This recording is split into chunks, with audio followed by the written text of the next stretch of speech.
Helmet care BD. এটার location হচ্ছে আপনার মিরপুর 60 ফিট। অলরেডি খুলে ফেলছে, পার্ট বাই পার্ট আলাদা করে ফেলছে ভাই।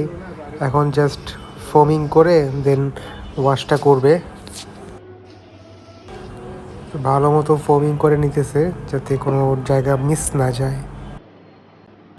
ফোমিংয়ের পর কার্বন ফাইবার দিয়ে ডলতেছে, লিটারালি ডলে ডলে আর কি ক্লিন করতেছে।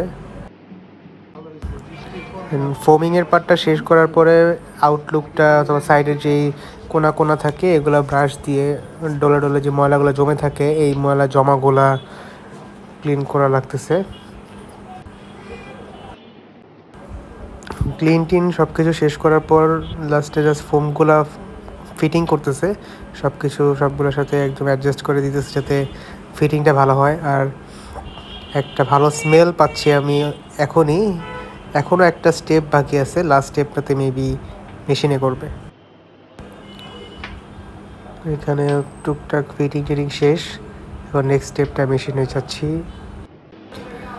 তো মেশিনে ঢুকাই দিচ্ছে, এটা মেবি অটোমেটেড সিস্টেমে জার্ম কিল করে যতটুকু আমি শুনলাম ভাই থেকে, ভাই যতটুকু বললো আমাকে নাকি ওর অটোমেটেড জার্ম কিল করে। অনেক অনেক ক্রাইটেরিয়া আছে, লাইক অনেকটুকু কি বলে এটাকে।